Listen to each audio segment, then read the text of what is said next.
लिए unknown value कोई resistance की हो वो निकालने के लिए यूज करते हैं। इसी का एक दूसरा बाई है, उसका नाम है स्लाइड वायर ब्रिज, वो कल पढ़ाना है। स्लाइड वायर ब्रिज और व्हीटस्टोन ब्रिज के आपके स्कूल में प्रैक्टिकली भी है, अगर करवाए तो आपको। इसमें करते क्या है, एक जॉकी टाइप का एक, ठीक है, एक पेन होता है, उसको क्या करते हैं, एक वायर के ऊपर मूव करवाते हैं। तब तक मूव करवाते हैं जब तक लगा हुआ गैल्वेनोमीटर में कोई भी रिफ्लेक्शन शो ना करे।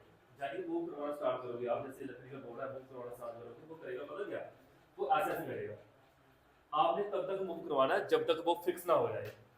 इसे कहते हैं जब गैल्वेनोमीटर में कोई भी डिफ्लेक्शन शो नहीं करता है तब तक उसको मूव करवाना है। जैसे ही तब तक मूव करवाओगे उस टाइम आपने करना क्या होता है, उसकी रीडिंग नोट करना होता है। ठीक है, रीडिंग नोट करते हैं। जैसे कोई रेसिस्टेंस में कोई वैल्यू मिल गई, फिर चेंज किया, फिर मिल गई, फिर चेंज किया, फिर मिल गई, तो वो प्रैक्टिकल है, वो आप तब देखोगे ड्यूरिंग क्लास वर्क में। अब इसमें क्या किया, एक व्हीटस्टोन ब्रिज में होता क्या है, एक ब्रिज की कंडीशन है, ये ब्रिज का काम करता है। यहाँ पे 4 रेसिस्टेंस का बना होता है, पी क्यू आर और एस, पी क्यू आर और एस। इसको हमने एक्सटर्नली कनेक्ट करके रखा है किसके साथ, सेल की ईएमएफ और की के1। कहता है की के1 को क्लोज करोगे, सर्किट में करंट फ्लो होना स्टार्ट हो जाएगी, जो आगे जाके अलग अलग पार्ट में डिवाइड हो जाएगी। जैसे जहां से करंट आई आ रही थी, इस वाले पाथ में कौन सी करंट गई, I1, और इस वाले पाथ में करंट कौन सी आई, I माइनस I1। फिर आगे जाके उसको और रास्ते मिल गए दो, जहां पे गैल्वेनोमीटर अपनी करंट जहां पे डेवलप करता है, जिसे हम कहते हैं गैल्वेनोमीटर करंट IG। आपसे कोई पूछेगा इस वाले रास्ते में कौन सी करंट आएगी, जो जहां से आ रही थी, कितनी आ रही थी, यहाँ से I1 माइनस IG आएगी। फिर जहां पे देखेंगे I माइनस I1, तो जहां पहुंचे तो हमें टोटल करंट मिल रही है I minus I1 plus IG, I minus I1 plus IG current. फिर जहां पे गए, जहां पे क्या हुआ, IG कैंसिल, I1 कैंसिल, जो I1 है कैंसिल, तो सिर्फ I बचा, तो लिख दिया I हमने, ये टोटल करंट।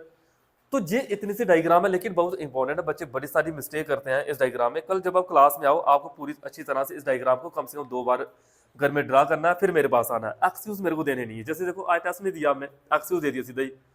देखो ऐसे नहीं चलेगा, ऐसे मेरी तरफ से चल जाएगा लेकिन आपकी तरफ से नहीं चलेगा। पेपर तो आपने देने हैं, क्लास में आपने बैठना है, एग्जाम को आपने फेस करना है, मैंने नहीं करना है, वो आपने फेस करना है।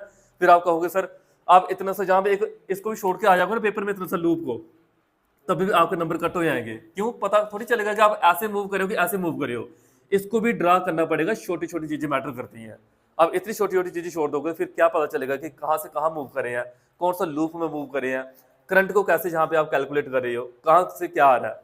फिर मैंने आपको बताया कि जहां पे हम किरचॉफ लॉ को अप्लाई करते हैं, जैसे ही किरचॉफ लॉ को अप्लाई करते हैं, किरचॉफ लॉ सिर्फ ये कहता है कि करंट और रेजिस्टेंस का प्रोडक्ट लेते हैं हम, ठीक है। ईएमएफ किसके बराबर, करंट और रेजिस्टेंस। तो देखा हमने करंट इंटू रेजिस्टेंस कितनी है, I1 into P, IG into जी।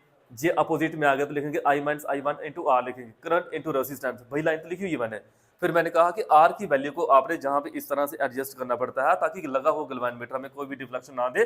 तभी जब हम IG को 0 के बराबर पुट करते हैं तो हमारे पास एक एक्सप्रेशन सिमिलर आपने जहां पे अप्लाई किया, दूसरा एक्सप्रेशन, दोनों को डिवाइड किया, P पान Q R पान S।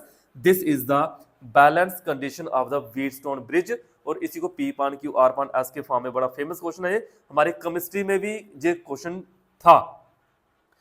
वो क्वेश्चन क्या है, experimental measurement of the electrolytic conductance. कहता है कि एक इलेक्ट्रोलिटिक कंडक्टेंस को हम कैसे मेजर करते हैं। इलेक्ट्रोलिटिक कंडक्टेंस को केमिस्ट्री में G से डिनोट करते हैं। कहते हैं इसको मेजर करने के लिए आपको R को मेजर करना पड़ेगा। अब R कैसे मेजर करें, J लगा के।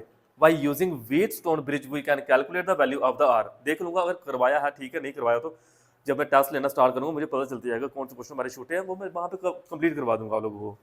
क्लियर, ये था कि व्हीटस्टोन ब्रिज का। जिस बच्चे को डाउट है मेरे को पूछ लेना कि जहां से डाउट है, मैं अभी क्लियर कर देता हूँ। क्वेश्चन जो शॉर्ट में नहीं है, लॉन्ग में 5 मार्क्स क्वेश्चन पेपर में आता है। क्लियर।